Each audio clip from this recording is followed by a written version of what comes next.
വണ്ടി പറഞ്ഞുണ്ടോ ബാക്കി നോക്കിയേ? ഉണ്ടോ? നീക്കൊരു കാര്യം പറയേണ്ടതായിരുന്നു. ഈ വീഡിയോ ഫുള്ളായിട്ട് കാണണം കേട്ടോ. ഈ വീഡിയോ ഫുള്ളായിട്ട് കാണണം. കണ്ടു കഴിഞ്ഞ് ഞാൻ ലാസ്റ്റ് പറയാം എന്തോ എനിക്ക് പറയാനുള്ളൂ.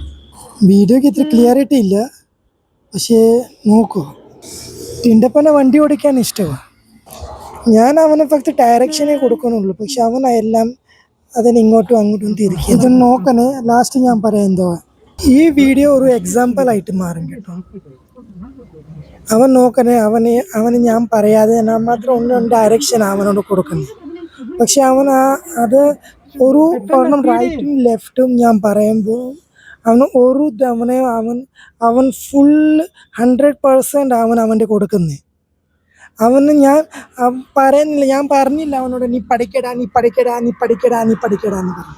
പക്ഷേ അവന് പഠിക്കാനുള്ള ആഗ്രഹം ഉണ്ടായിരുന്നു മനസ്സിനകത്ത്. ആ ആഗ്രഹം കണ്ടുകൊണ്ട് ലാസ്റ്റ് ആ വീഡിയോ നോക്കണേ. ഞാൻ റൈറ്റിലോട്ട് പറഞ്ഞാൽ അവൻ റൈറ്റിലോട്ട്, ലെഫ്റ്റിലോട്ട് വെച്ചാൽ ലെഫ്റ്റിലോട്ട്. അവൻ ഇച്ചിരി എടുക്കാൻ പറയുമ്പോൾ ഇച്ചിരി അവൻ ഫുൾ 100% അവൻ്റെ കൊടുക്കുന്നത്. ഇതിനകത്ത് എന്തോ ആ കാര്യം മനസ്സിലാകുന്നെന്ന് പറയുമ്പോൾ അത് ഞാൻ ലാസ്റ്റ് പറയാം. നിങ്ങൾ അവൻ്റെ മുഖത്ത് നോക്കണം. അവൻ്റെ മുഖത്ത് ഒരു വേറെ ഹാപ്പിനെസ്, ഒരു പീസ് ഉണ്ട്. അപ്പോൾ ഏതൊരു കാര്യം പഠിക്കുമ്പോൾ നമ്മുടെ മനസ്സിൽ പീസും ഹാപ്പിനെസ്സും ഉണ്ടോ എന്ന് നോക്കണം.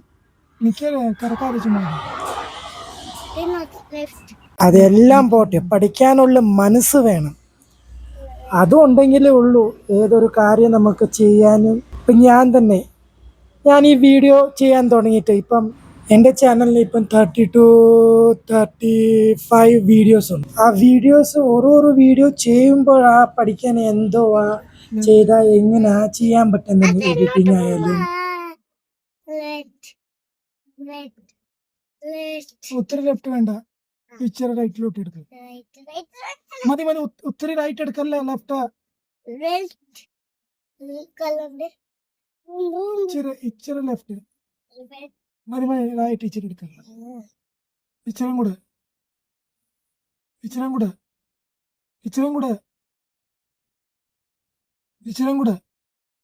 മതി. ലെഫ്റ്റ് ഇച്ചിരി എടുത്താൽ മതി. മതി റൈറ്റ് എടുക്ക, ഇച്ചിരി റൈറ്റ് എടുക്ക. Moral of the story last പറയാന്ന് പറഞ്ഞില്ലേ. നിങ്ങൾക്ക് പഠിക്കാൻ ആഗ്രഹമാണെങ്കിൽ ഡോണ്ട് ഗീവ്സ് ആൻ എക്സ്ക്യൂസസ്. പോയി പഠിക്കുക, അത് ഏതൊരു കാര്യമാണെങ്കിലും. നിങ്ങൾക്ക് ഈ വീഡിയോ ഇഷ്ടപ്പെട്ടെങ്കിൽ ലൈക്കും ചെയ്യുക, സബ്സ്ക്രൈബും ചെയ്യുക, കമൻറ്റും ചെയ്യുക.